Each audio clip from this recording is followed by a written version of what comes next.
Hey everybody, welcome back to History Student Reacts. Today we'll be watching Kamehameha, the Conqueror King of Hawaii by History Dose. Now, to my understanding, Kamehameha was basically a conqueror king, as he's described in the title of this video, who unified the islands of Hawaii into a sovereign state.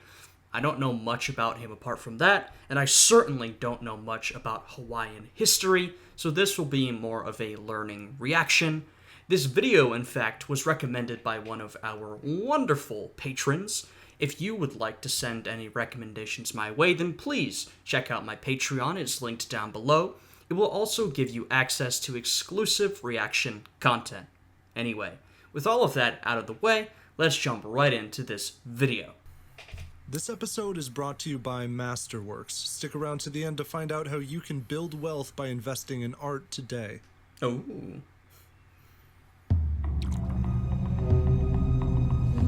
Alright, another History Dose video. A great disturbance had come over the kingdom. A boy of very noble blood had been born, and the mystic seers counseled the king that the child would become a killer of chiefs, who would rule the whole of this island called Hawaii.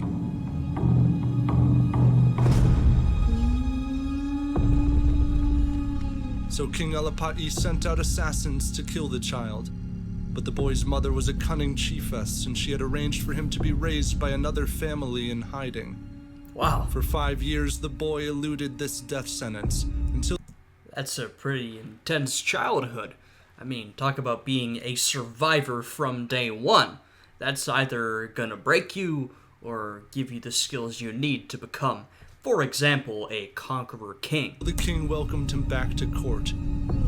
He grew tall and powerful and brooding. He bore the godly mark of prophecy, and he was called Kamehameha, which meant the lonely one. Oh, wow. Now, obviously, the only place I know Kamehameha from is Dragon Ball.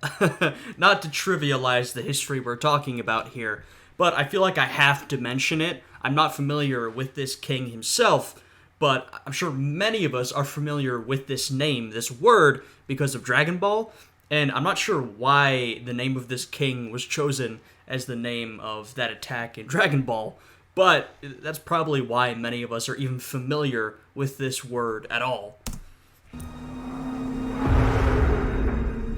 Okay, 1782.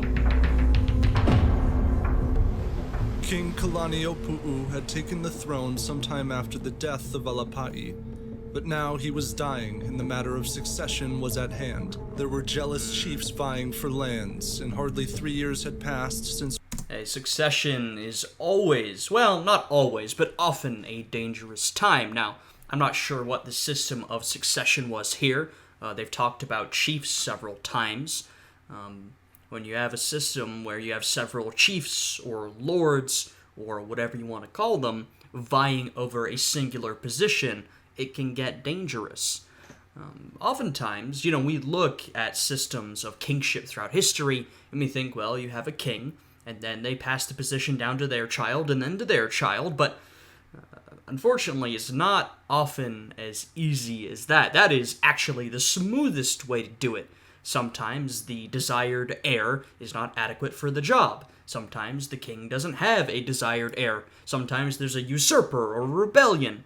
Or in a system like this, and like I said, I'm not familiar with this system at all, but a system in which you have a group of powerful chiefs or powerful lords or powerful warriors, well, a lot of violence can break out over competition for a role like this. White men first visited these shores. The finest leader to succeed him was his strong nephew, Kamehameha. Hey, well, there he is. The king intended to leave the throne to his eldest son, Kiwala'o, and merely granted some land to Kamehameha and designated him keeper of Ku, the war god. That's not gonna do. Though, keeper of the war god, clearly Kamehameha is a pretty strong warrior already. The religion of these islands had descended from that of the famed Polynesian explorers, who centuries before discovered and settled the archipelago. Soon blossomed among the people the essence of aloha, a blissful force manifested in kindness and familial love. And they cultivated a love for the land, from the coral beds flecked with brilliant creatures to the tall and sleeping rims of volcanoes. That's fascinating. You know, obviously today, Hawaii is a state in the United States after they were annexed in the late 1800s, after their government was overthrown. Not a great thing, but it leads us to where we are today. It's interesting, though. It's so far away from the mainland United States and very different from a lot of the mainland United States. Of course, it's got its own native culture, its own native population. Now, you have a lot of other people living on the islands today, but it's really interesting to have these people and this culture, this way of doing things that goes back a while and is so distinct from a lot of other American culture, I guess you would say. We're also coming up on the Polynesian explorers. This is something I don't know much about, but I find absolutely fascinating. Sort of this Polynesian culture stretching across a massive expanse of ocean. These islands dotted miles and miles and miles away from each other. Some real interesting stuff. Gods had suffused this world with mana, a spiritual energy that permeated all things in prayers and people. Is this where we get the word mana, as it refers to, say, magic and fantasy literature and games from? Was it based on this, or does it come from elsewhere? Just wondering. But mana was not evenly distributed. Those of noble blood possessed it in great quantities, and so kings and chiefs claimed the right to issue kapu, spiritual codes of conduct. Kapu demanded commoners lower their heads before chiefs and stipulated that women could not dine with men. Very interesting. So we have sort of a political and social system that is also tied up with the local religion, and a system, a religion, which gives power to those elites at the top, gives them the authority to issue these decrees. Very fascinating. It's also interesting, and I'm not too familiar with this situation, so I'm not necessarily talking about Hawaii when I say this, but if you expand this idea out more broadly, it is interesting how we can look throughout world history, and we have so many examples of the status quo religion lining up with the elites at the time. Well, it just so happens that the religion allows me to keep my position and promote my interests. Fascinating stuff. Or could women consume the divine foods of pork, bananas, or coconuts? Damn. The punishment that's for tough. breaking the I want me some pork, bananas, and coconuts right now. was death, and from the bones of those sacrificed or otherwise slain, one could reap the mana of their enemies. Now denied his place on the throne, Kamehameha defied the king. He sacrificed a rebellious noble and took the mana for himself. Whoa. Holy. Yeah, this guy's kind of a Chad. Is dead, and his furious, disinherited son Keua attacked Kamehameha's lands, killed some of his people, and offered their bodies in sacrifice to his half-brother, the new king, Kiwalao. Kamehameha rallied his chiefs for war. Warriors clashed with jagged clubs and barbed spears, and on the battlefield, King Kiwalao was struck down by a stone. One of Kamehameha's warriors fell on him with a sharp-toothed dagger and slashed his throat. Kamehameha now reigned over half of the island. Keua fled south, swearing vengeance, and for years he and the other chiefs would bitterly contain Kamehameha's attempts at further expansion. The battle lines held firm. Something was needed to break them. All right, 1790. Simon Metcalf cruised off the island of Maui in search of vengeance. Some of the native people had killed one of his crew in retaliation for Captain Metcalf's flogging of a noble chief for a perceived insult.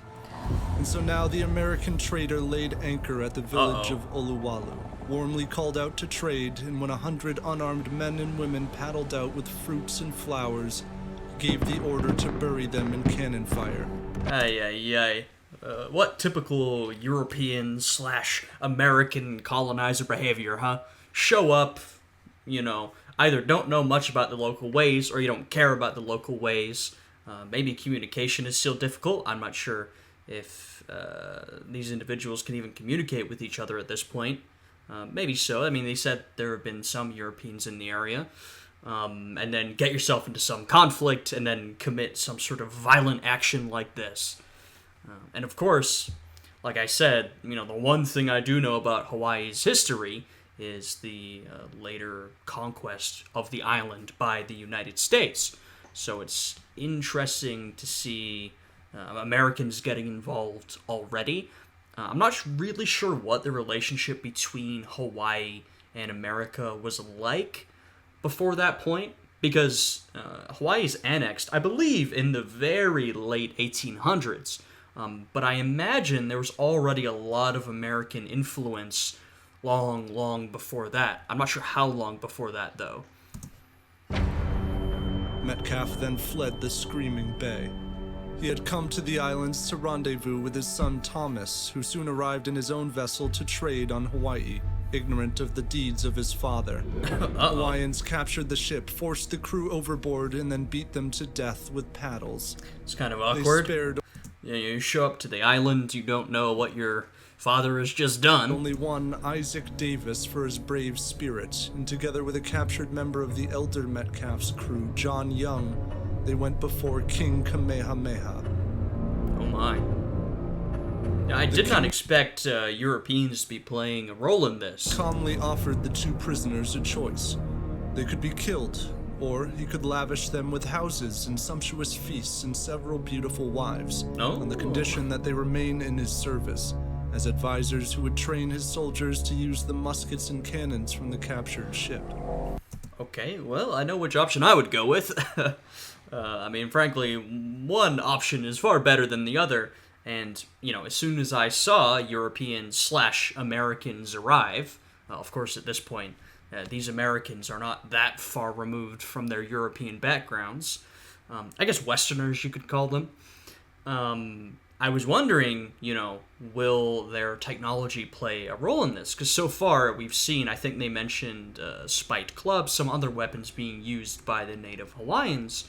But with the arrival of these Westerners, you're going to have, gunpowder, firearms, cannons, and, they can play a pretty big role in this sort of conflict. I mean, we need only look at the indigenous inhabitants of the mainland United States to see how firearms played a big role in warfare as they began to be introduced to a lot of these different native tribes. Young and Davis served him well thereafter and brokered trade with American and British ships, which had begun to frequent the islands in recent years. And my question has been answered. They very clearly could communicate. I'm sure there had already been dealings with Europeans beforehand, and, I always wonder when foreigners arrive in a foreign land for the first time, how exactly do they establish communication? I imagine since Hawaii, maybe they have shared language with some other Polynesian culture or Polynesian islands, and maybe that made it easier to communicate. I don't exactly know, but clearly they had established communication at this point. One trusted member of the king's court, Kaiana, had even visited China and America. Trade granted Kamehameha precisely what he wanted: hordes of guns and cannons to turn against his enemies. For the great Kahekili ruled Maui, and he had slaughtered many in his conquest of Oahu. And there he lived in a house built from the bones of the chiefs who defied him. Jeez, brutal. The man was rumored to be the true father of Kamehameha, but it mattered not. Kamehameha invaded Maui and battled against Kahekili's son, Kalanikupule. Young and Davis manned the cannons, and the Hawaiians killed so many that the river became dammed red with bodies. But Kamehameha did not conquer Maui then. In his absence, his old enemy Keua had burned through his kingdom on Hawaii. Kamehameha returned with his devastating gunners and forced Keua's army to retreat south into the terrible Ashlands. Wow. There, a volcano erupted, and a storm of subterranean poison killed hundreds of Keua's men. My goodness, look at that environment. I mean, we talk about choosing your battlefield. Some battlefields can be more advantageous than others, but, if you want to talk about a dangerous place to fight, Well, there you have it right there. It doesn't get much more dangerous than that. The elation of victory proved fleeting. Armed with his own guns, Kahekili mounted a coalition of the islands against Kamehameha. His invasion fleet ravaged the sacred temples along the northern shores of Hawaii. Kamehameha met them on the seas, and with muskets and cannons, his men splintered and scattered the invaders. This island could not remain so divided. Kamehameha invited Keua to make peace, and the exhausted rebel came forth in a canoe. Above loomed the king's new lava stone temple atop the Hill of the Whale, and on the shoreline stood Kamehameha and his warriors. Keua could not trust it. He began to cut his own flesh so as to render himself unfit for sacrifice, but the king called out to reassure him. "Rise and come here, that we may know each other." So Keua approached, and when he stepped onto the beach, Kamehameha and his men killed him and all of his party. Jesus. Okay, so this man had no mercy. Kamehameha was like, yeah, come over here, man. Don't even worry about it. Stepped on land, iced instantly. Well, I suppose when you have this sort of civil war, civil conflict between, these different chiefs, stuff gets pretty damn brutal. This is proof of that. The king took their corpses up to the temple, melted their flesh from their bones, and harvested their mana. Thus, Kamehameha ruled supreme over the island of Hawaii. Damn. Kahekili died in 1794, succeeded by his son Kalani Kupule on Oahu, who then conquered Maui and attempted to steal British trade ships for his fleet. Kamehameha did not intend to make enemies of the outsiders. After deftly courting an alliance with British diplomats, he sent out an army of 10,000 warriors. I mean, that's very smart. That is a man who can see into the future. He can see ahead. Or it's just a man who is perceptive and intelligent, These Europeans and Americans have arrived. They have this advanced weaponry. And, there are a lot of them much further east. Now, they only send out a couple of ships at a time, but it's probably better to deftly handle negotiations and try to take advantage of a relationship with these Westerners, try to gain their weapons, their technology, instead of making an enemy out of them. Of course, if we want to look worldwide, 17, 18, 1900s, if you're a lot of these countries around the world, whether we're talking about Polynesian countries, or if we're talking about Native American tribes, or if we're talking about African countries, or etc., you got to be careful when you're interacting with these European or American colonizers. There's a couple of ways to interact, and, most of the time you're in a real dangerous situation. Now, of course, we are still far behind sort of the height of European colonization, but a lot of the same principles still stand, and Kamehameha is being cautious. He's trying to maintain that relationship. They overran Maui and then proceeded to swarm the hills of Oahu, where they clashed with defenders under the command of a traitor to Kamehameha, Kaiana. They shot a cannonball through him, and the Oahu forces fell back to their camp on the cliffed overlook of Nuuanu Pali. Then came the blare of war shells and the wrath of Kamehameha's warriors, who scaled the mountain, shooting and lancing all in their path, until at last the army of Oahu became trapped between their jagged spears in a 1,000-foot drop to the valley below. I mean, some absolutely stunning nature here, by the way. I mean, this is extremely bloody and brutal, but I'm just sort of trying to envision these battles taking place in this incredible natural environment. Just really something incredible about it, really. The men of Kamehameha slew many where they stood, and hundreds more they forced over the precipice. The valley became covered in a sheet of mangled flesh, and the Hawaiians went to behead all of the dead so that their mana would pass to Kamehameha. The body of Kalani Kupule was not among them. Months later, they found him wounded in the mountains, dragged him before Kamehameha at the Hill of the Whale, and sacrificed him. All of the islands now answered to Kamehameha, all except Kauai and its adjacent island of Niihau. Kamehameha launched an invasion of Kauai, but the fleet was thrown into a howling tempest. It was said that some of the survivors made it to the shores of Kauai, where fierce warriors captured and sacrificed them. Yeah, that's the thing. I mean, look, throughout human history, us humans have had to contend with the forces of nature, but I really think nowhere are the forces of nature stronger than at sea. Nowhere are you more at the mercy of Mother Nature than at sea. Now, of course, in this modern era, we have a lot of technology that makes it a lot easier to sail than it was, say, in the late 1700s. But even still, the sea can be a dangerous place to be, and at this point, certainly. You know, I mean, if it was just one big island, then you might still have to face some natural disasters or, you know, some heavy rain or a mudslide or whatever as you're marching from one end of the island to the other. But sailing from one island to the other, you always risk hitting a storm which could completely demolish and scatter your fleet. And that's just a simple act of nature. There ain't much you can do about that. Hawaiian warfare had long been absolute, no quarter given to civilians. One boy recalled watching Kamehameha's marauders overrun his village and kill his parents. When the boy attempted to escape with his 3-month-old brother, they speared the infant. But now Kamehameha was presented with a group of civilians who had years before defended their village by breaking a paddle over his head.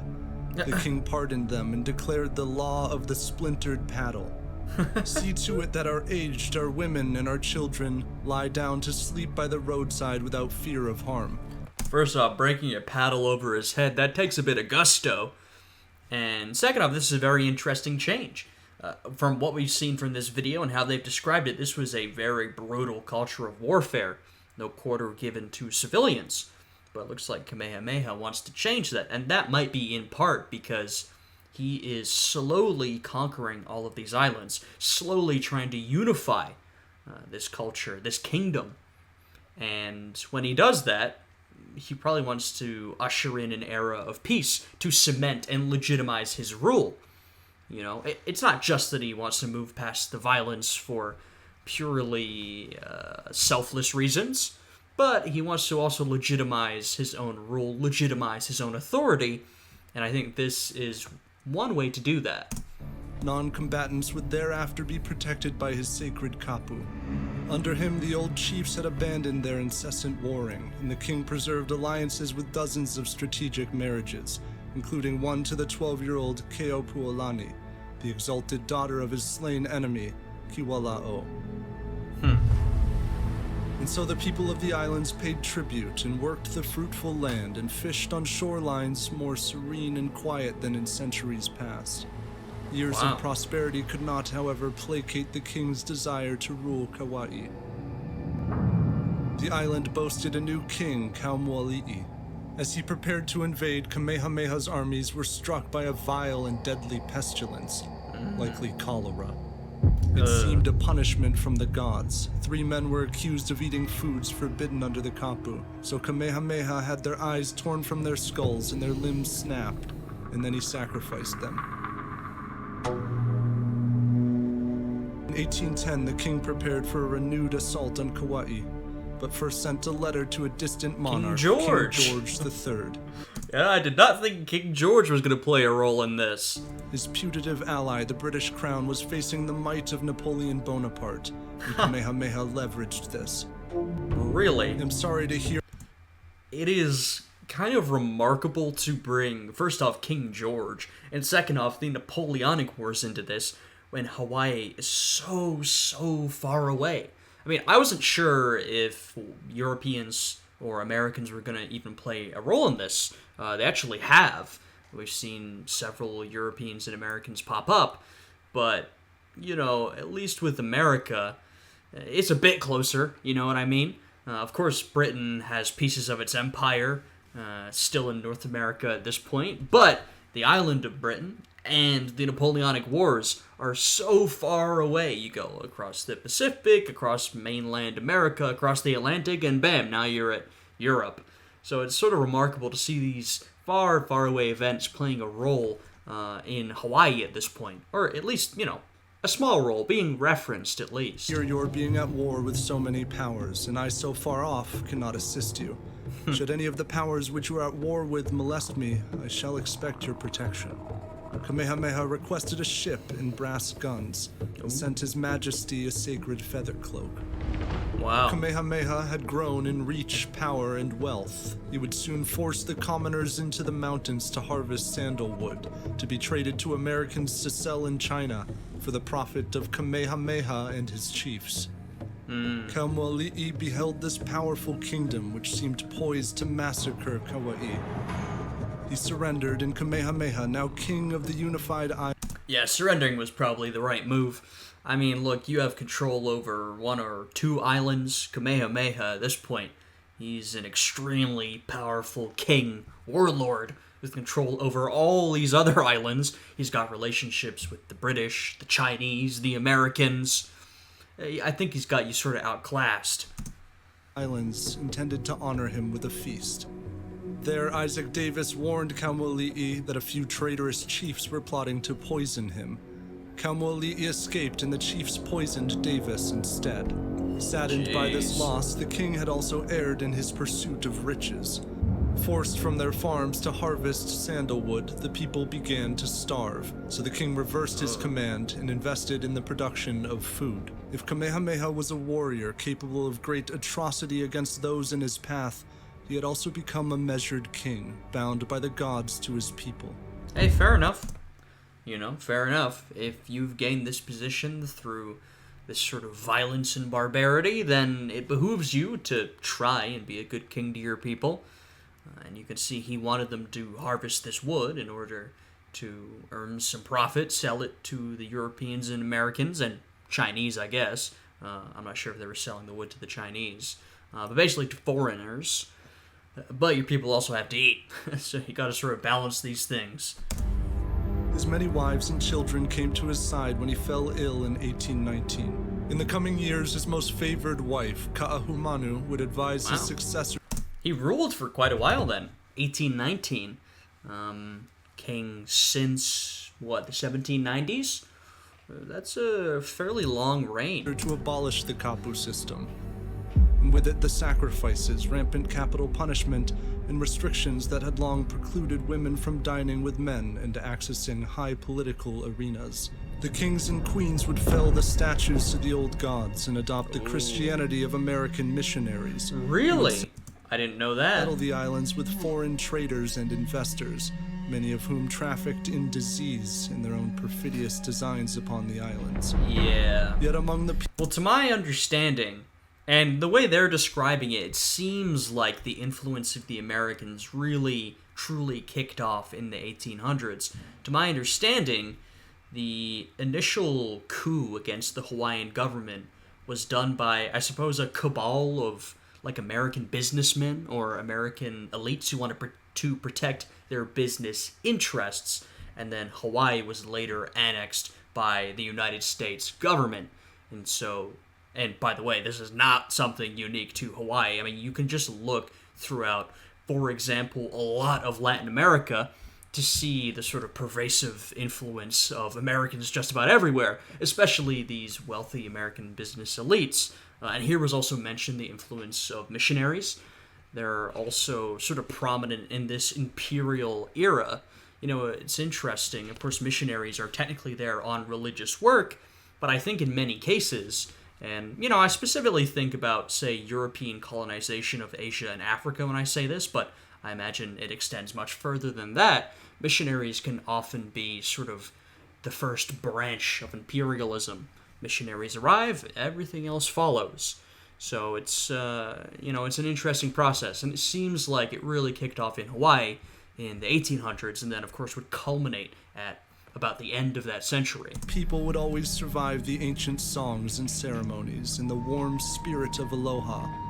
And for now, King Kamehameha died in an age of peace, having fulfilled a prophecy, and all of the islands stood united under the kingdom of Hawaii.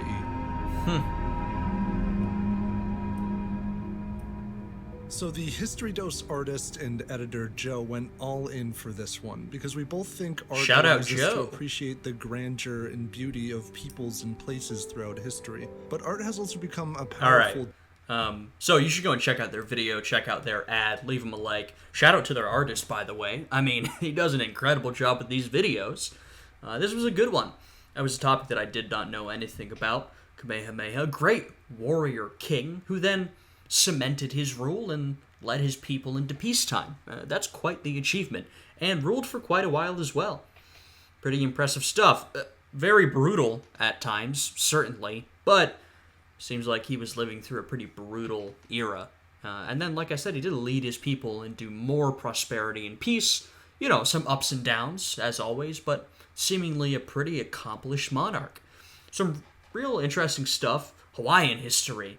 I honestly did not have that on the checklist, but I'm glad we've done it. You know, I always like to do a lot of different history on this channel. Thank you to the patron who recommended this video.